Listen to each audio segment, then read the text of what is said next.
Calling all Autobots. Calling all Autobots.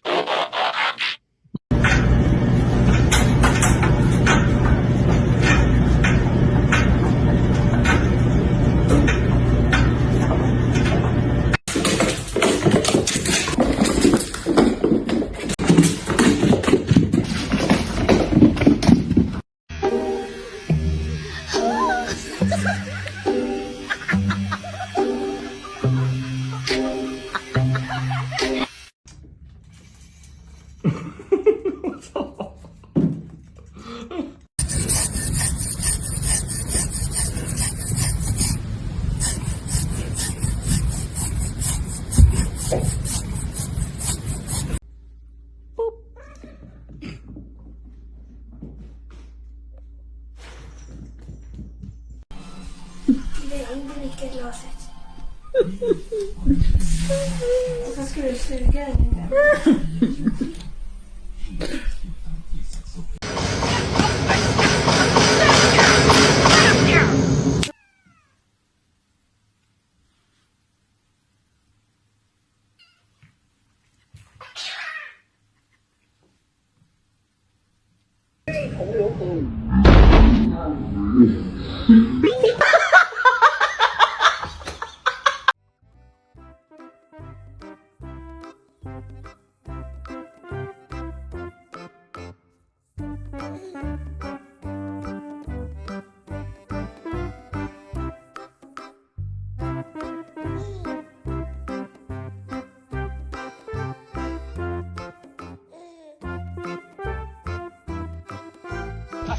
More passion, more energy, more energy.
You won't. You don't see him yet.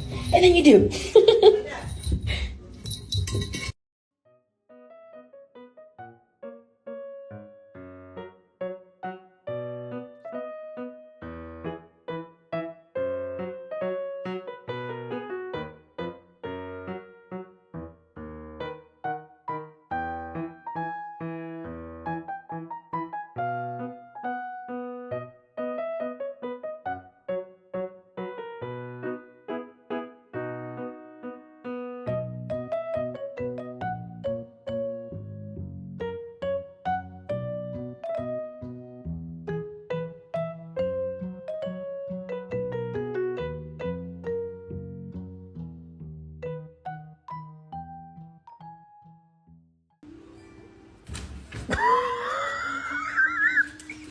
What are you doing?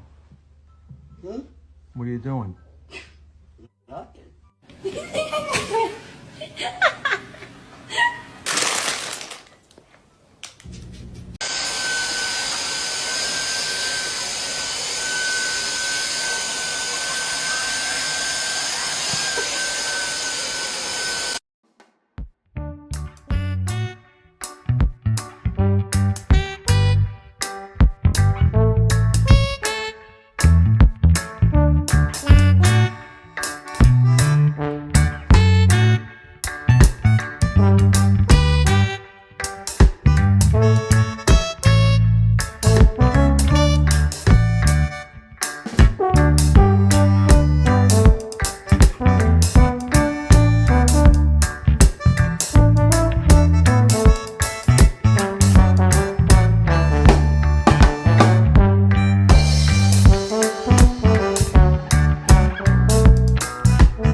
Today I'm going to tell you a story about the delightful tale of Pipkin, a curious little terrier with a nose for adventure and a heart full of sunshine. Pipkin lived in a cozy cottage nestled beside a sprawling, magical garden. The garden was a wonderland of vibrant flowers, buzzing bees, and plump, juicy berries. Pipkin loved exploring the garden, sniffing out every hidden corner and chasing butterflies with his bouncy paws.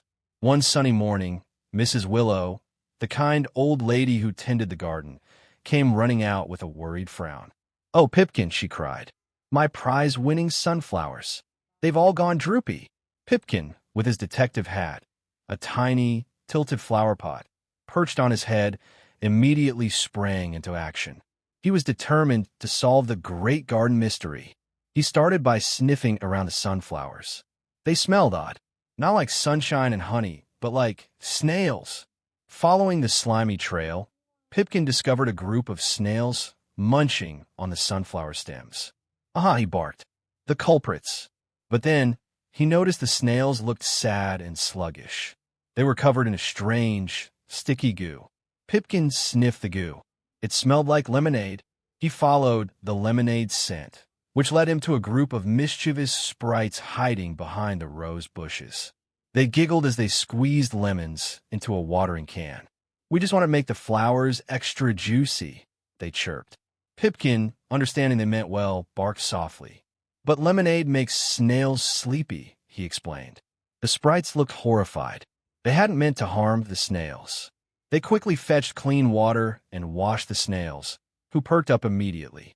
Mrs. Willow was overjoyed to see her sunflowers blooming again, and Pipkin, the brave little detective, got a big, juicy berry as a reward. One starry night, Pipkin was snuggled in his cozy basket when he heard a faint whimper. It sounded like a lost kitten. Pipkin's ears perked up. He couldn't ignore a cry for help. He slipped out of the cottage and followed the sound into the whispering woods, a magical forest bordering the garden. The forest was dark and mysterious, filled with rustling leaves and hooting owls. Pipkin, though a little nervous, bravely forged ahead. He found the kitten, a tiny, shivering ball of fluff, trapped under a fallen branch. The kitten was scared and alone. Pipkin gently nudged the branch with his nose, but it was too heavy. Suddenly, a group of friendly fireflies appeared, their tiny lights twinkling like stars. They buzzed around the branch, lifting it with their combined glow. Pipkin, amazed, helped the kitten crawl out. The kitten, whose name was Luna, purred gratefully and rubbed against Pipkin's leg. But then, she started to cry again. "I can't find my way home," she whimpered. Pipkin, being a resourceful pup, remembered a trail of glowing mushrooms he had seen earlier. He led Luna through the forest, the fireflies lighting their way, until they reached a cozy tree hollow. Inside, Luna's mother, a big, fluffy cat, was waiting anxiously. Luna ran into her mother's arms, purring loudly. The mother cat thanked Pipkin with a gentle head bump.